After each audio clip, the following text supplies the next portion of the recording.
కన్యవారి కనుక చూసుకున్నట్లయితే మీకు ఏకాదశంలో మౌఢ్యం ఏర్పడబోతుంది. అంటే జూలై 15వ తేదీ నుంచి ఆగస్టు 13వ తేదీ వరకు రవి గురువులు కలిసి ఉంటారు. అక్కడ రవి ఎంటర్ అవడం మాత్రం అంటే మిథునంలో ఉండగానే ఏర్పడుతుంది డిగ్రీస్ వైజ్గా చూసుకుంటే. కాకపోతే ఎంటర్ అవడం మాత్రం 17 జూలై రోజు కర్కాటకంలోకి ఎంటర్ అవుతున్నాడు. అయితే గ్రహ కలయిక ఒక రకంగా పేరు ప్రఖ్యాతాలు ఇచ్చేటువంటి గ్రహ కలయిక అయినప్పటికీ లాభస్థానంలో కలుగుతున్నటువంటి మౌఢ్యమి, వ్యయంలో ఉండేటువంటి కేతువు, షష్టమ స్థానంలో ఉండేటువంటి రాహు, సప్తమ శని భాగ్యంలోకి ఎంటర్ అవుతున్నట్టు అంటే జూన్ 21 తేదీ నుంచి కుజుడు భాగ్యంలోకి వచ్చేస్తారు. ఈ గ్రహాల కలయిక, అదేవిధంగా శుక్ర బుధులు కూడా కాస్త కేతుతో శుక్రుడు, ఇట్లా కొన్ని కాంబినేషన్స్ ఉన్నాయి. మరి వీటి మూలంగా మీకు కలిగేటువంటి ఫలితాలు ఏమిటి, ఏ దేవత ఆరాధన చేయాలి, ఎటువంటి విషయాల పట్ల మీరు జాగ్రత్తగా ఉండాలనేటువంటి అంశాలు చెప్తుంది నేనైనప్పటికీ చెప్పిస్తుంది సాక్షాత్ లలిత అమ్మవారిగా భావిస్తూ ఆ లలితాంబిక అమ్మవారి యొక్క అనుగ్రహం మీకు పరిపూర్ణంగా కలగాలని మనస్ఫూర్తిగా కోరుకుంటూ, ఇక్కడ ఈ మౌఢ్యమి అనేటువంటిది ఏకాదశంలో ఏర్పడుతుంది కాబట్టి ముఖ్యంగా సోషల్ మీడియాస్లో చేసే బిజినెస్ చేసేటువంటి వారు, బంగారం వ్యాపారం చేసేటువంటి వారు, రైతులు మరియు కన్స్ట్రక్షన్ రంగాలు, స్కూల్స్, కాలేజెస్ నడిపేటువంటి వారు, వీళ్ళు కాస్త అంచనాలు కరెక్ట్గా వేసుకుని ఖర్చు పెట్టాలి. 12వ స్థానంలో ఖర్చు స్థానంలో ఎప్పుడైతే కేతు ఉన్నాడో అక్కడ శుక్రుడు కూడా వస్తున్నాడు, అది కూడా కలయిక, దాని గురించి మనం ఇంకో వీడియోలో చెప్పుకుందాం. అయితే ఈ లాభస్థానంలో ఏర్పడినటువంటి మౌఢ్యమి సంబంధించిన విషయంలో జూలై 15వ తేదీ నుంచి ఆగస్టు 15వ తేదీ వరకు ఈ యొక్క గ్రహస్థితి ఉంది. కాబట్టి మీరు ఏదైనా ఫలానా సంబంధించిన దాంట్లో ఇంత లాభం వస్తుంది ముందుగా చేసేటువంటి విషయాల్లో కొంత జాగ్రత్తగా ఉండండి. అలాగే మరొక విషయం ఏంటంటే ఇక్కడ గమనించినట్లయితే ఇక్కడ ఈ గ్రహాల యొక్క కలయికతో పాటు సప్తమంలో శని ఉన్నాడు. అది కొంచెం ఇష్టపడిన వారిని వివాహం చేసుకోవడానికి అనుకూలిస్తుంది. 6లో ఉండేటువంటి రాహు స్పోర్ట్స్ రంగాల్లో కలిసిచ్చేలా చేస్తుంది. కాకపోతే ఇక్కడ 9వ భావంలో కుజుడు ఉంటూ అతను 12వ స్థానంలో రవి క్షేత్రంలో ఉండే కేతుని చూస్తున్నాడు. కాబట్టి అక్కడ శుక్రుడు కూడా వస్తున్నాడు. కాబట్టి కాస్త మీరు ఇన్వెస్ట్మెంట్స్ విషయంలోని, తండ్రి గారి ఆరోగ్య విషయంలోని కాస్త జాగ్రత్తగా ఉండండి. ఇక మీరు నిత్యము చేయవలసింది వెంకటేశ్వర స్వామి యొక్క ఆరాధన చేయండి, అన్ని విధాలుగా ఉంటుంది. ఈ మౌఢ్యమి సమయంలో అసలు ఎలాంటి పనులు చేయాలా, అన్ని పనులు చేయకూడదు చాలా మంది అడుగుతున్నారు. వివాహాలు, నిశ్చితార్థాలు, గృహ ప్రవేశాలు, గృహ ఆరంభాలు చెయ్యరు. ఇది మరి నార్త్ సైడ్ వాళ్ళకి వర్తించదంటారు, మనం ఎక్కువగా ఇది పాటిస్తూ ఉంటాం. నార్త్ సైడ్ వాళ్ళు పట్టించుకోరు. కాకపోతే దాని ప్రభావం ఉంటుంది. ఎంతైనా కూడా మనకి వజ్రము, దుర్ముహూర్తము, యమగండాలు ఇవన్నీ కొన్ని ప్రాంతాల్లో వర్తిస్తే కొన్ని ప్రాంతాల్లో వర్తించినప్పుడు అలాగే మరి ఇది అలా అవుతుందా అంటారు చాలా మందికి. కానీ ఇది అలా ఉండదు. యూనివర్సల్గా ఇది దాని ప్రభావం చూపిస్తూ ఉంటుంది. కాబట్టి నార్త్ వాళ్ళు కూడా ఇది పాటించాలి. వాళ్ళు పాటించట్లేదు కానీ పాటించాలి అక్కడ నివసించే వాళ్ళు. ఎందుకంటే మనం చూడండి, ఇప్పుడు రాహుకాలం ఉంది, ఇక్కడ పాటిస్తున్నారు చాలా మంది. మీరు కనుక తమిళనాడులో కనుక నివాసం ఉన్నట్లయితే ఖచ్చితంగా రాహుకాలాన్ని అక్కడ పాటించాలి.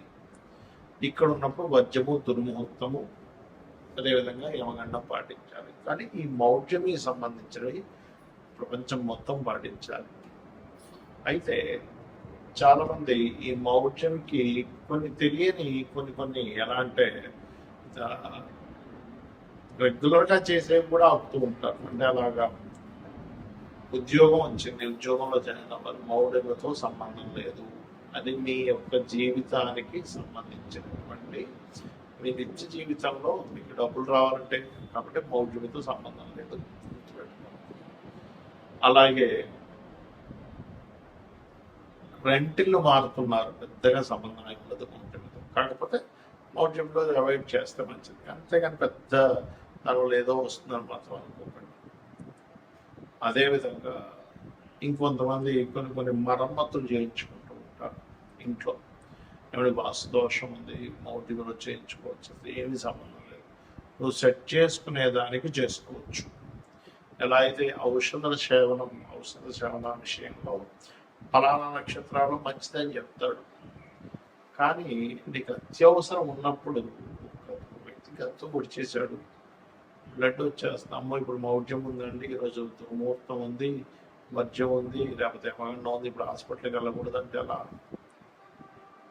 యాక్సిడెంట్ అయింది, వెంటనే తీసుకెళ్ళి వాళ్ళు అతను రిపేర్ చేయించాలి. అత్యవసర వస్తువుల్లో ధర్మం ఎలా అంటే మీకు ఆపద్ధర్మాలు అనుకుని ఉంటాయి, అలాంటి సందర్భాల్లో ఈ మౌఢ్యం సంబంధం లేదు. అలాగే మరొక విషయం ఏంటంటే, ఇప్పుడు నేను మీకు ఇందాక ఒక్కొక్క రాశి వాళ్ళకి మీకు చెప్తూ వచ్చా ఈ మౌఢ్యమే సంబంధించిన విషయం. మేషం వారికి ఈ ప్రాపర్టీ విషయంలో, వృషభం వారికి అగ్రిమెంట్స్ అని, మిథునం వారికి ధన విషయంలో, కర్కాటకం వారికి అప్పుల విషయంలోని, లేకపోతే బాధ్యతలు స్ట్రక్ అవడం అని, సింహం వారికి ఇన్వెస్ట్మెంట్స్ అని, కన్య వారికి బిజినెస్ రిలేటెడ్, తుల వారికి జాబ్ సంబంధించిన, మరియు అదేవిధంగా వృచ్చికం వారికి దూర ప్రాంతాల్లో అంటే ఉపనయనాల సంస్కారాలు, ధనస్సు వారికి ఏమో షేర్ మార్కెట్ అండ్ ఇన్సూరెన్సెస్, మకరం వారికి ఏమో వివాహ సంబంధించిన, మరియు ఈ కుంభం వారికి ఏమో మన ఏదైతే ఇందాక చెప్పుకున్నామో ఈ అప్పులు ఇవ్వడం తీసుకోవడం, జాబ్ సంబంధించిన, మరియు అదేవిధంగా శత్రుత్వాల విషయం, మీనం వారికి సంతానం సంబంధించిన. ఎందుకు అంటే వాళ్ళ లగ్నం నుంచి ఆ భావం ఆ స్థానం ఉంటుంది. అన్ని విషయాలకి కాదు, పర్టికులర్గా వాళ్ళ పర్సనల్ చాట్లో ఈ విషయంలో జాగ్రత్తగా ఉండాలి. యూనివర్సల్గా జరిగే కొన్ని శుభకార్యాలకి ఎందుకు శుభకార్యాలు చేయాలి ఆ సమయంలో అంటే, గురువు యొక్క దృష్టి, శుక్రుడి యొక్క దృష్టి, రవి యొక్క కిరణాల చేత, రవికి అతి సమీపంలో వెళ్ళడం మూలంగా వాటి యొక్క ప్రభావం తగ్గిపోతుంది. వాటి ప్రభావం ఎప్పుడైతే గురువు ప్రభావం తగ్గిపోయిందో అక్కడ కలిగేటువంటివి ఏమిటి, యూనివర్సల్గా జరిగేవి ఏమిటి, బంగారం యొక్క ధర సంబంధించిన విషయంలో బాగా డౌన్ ఫాల్ అవ్వడం ఆ సమయం, ఇంకా విచిత్రంగా ఫ్లక్చువేట్ అవ్వడం ధరల విషయంలో జరుగుతుంటుంది అనమాట ఆ టైంలో పర్టికులర్. అలానే మీరు చాలామంది ఏంటంటే, నేను చాలాసార్లు చెప్పాను, 1 year నుంచి చెప్తున్నాను, బాగా పెరుగుతుంటుంది, తగ్గుతుంది, 50 సార్లు అయినా జరుగుతుంది, డోంట్ వరీ అని. ఇక్కడ చాలామంది చేసే మిస్టేక్ ఏంటంటే, వాళ్ళ జన్మజాతకాలలో రవి గురువులు పాడైపోయి ఉంటే తెలియక బంగారంలో ఇన్వెస్ట్మెంట్ చేస్తున్నారు. దానివల్ల తెలియకుండా హైలో ఉన్నప్పుడు తగ్గినప్పుడు అమ్మడం జరుగుతుంది. కాబట్టి నేను చెప్పేది ఒకటే గుర్తుపెట్టుకోండి, ఈ బంగారం విషయంలో కూడా ఈ మౌఢ్యం ఫ్లక్చువేషన్స్ ఇస్తుంది. రవి గురువుని కంబస్ చేయడం వల్ల. అదేవిధంగా మరొక విషయం ఏంటంటే, ఇది జల సంబంధించిన విషయాలు, సునామీలు, ప్రపంచవ్యాప్తంగా కొన్ని ఈ ఆరోగ్య సంబంధించిన విషయంలో కూడా దీని యొక్క ప్రభావం పెరగనుంది ఈ కంబస్ట్ వల్ల. కాబట్టి అందరూ కూడా కాచి చల్లార్చిన నీటిని తాగండి, మరియు కాస్త నీటి ప్రాంతాల దగ్గరగా ఉండే వాళ్ళు కాస్త దూరంగా ఉండండి. అదేవిధంగా ఇది ఒక రకంగా చెప్పాలంటే ఒక జీవాత్మ సంయోగం అంటూ ఉంటారు. ఎవరికైనా ఈ కాంబినేషన్ ఉన్నప్పుడు వాళ్ళకి ఇంట్యూషన్స్ కూడా బ్రహ్మాండంగా పనిచేస్తాయి చెప్పాలంటే, ఒక డిగ్నిఫైడ్ నేచర్లో కూడా వెళ్తూ ఉంటారు. కాకపోతే ఏంటంటే, మనకి యోగము అంటారు జ్యోతిష్ శాస్త్రంలో, మన జన్మజాతకంలో కానీ గోచారంలో కానీ 2 గ్రహాల కలయిక, లేదా ఒక గ్రహం ఒక రాశిలో ఉన్నప్పుడు యోగము, ఒక గ్రహం ఒక నక్షత్రంలో ఉన్నప్పుడు యోగము, గ్రహంతో కలిసి ఉన్నప్పుడు ఇంకొక యోగం, 2-3 గ్రహాలతో కలిస్తే మరొక యోగం. ఇలా యోగము ఏర్పడి గోచారంలో ఇచ్చే రిజల్ట్స్ చాలా బలంగా ఉంటాయి, గుర్తుపెట్టుకోండి. యోగం ఏర్పడకుండా ఇచ్చేటువంటి రిజల్ట్స్ వేరు, 2 గ్రహాలు కలిసినప్పుడు వేరు. కాబట్టి మీరు ఏం చేస్తారంటే, మీకు జన్మజాతకం తెలియదు, అసలు ఏం చేయాలో అర్థం కావట్లేదు, మీ డేట్ ఆఫ్ బర్త్ లేదు, అలాంటప్పుడు ఏం టెన్షన్ పడకుండా సూర్యనారాయణమూర్తి యొక్క ఆరాధన, లలితా సహస్రనామాలు, వీలైతే లలితా సహస్రనామాలు సూర్య భగవాను చూస్తూ ఓం భానుమండల మధ్యస్థ భైరవీ భగవాన్ నమః మంత్రం చేయండి అనేది చాలా బాగుంటుంది.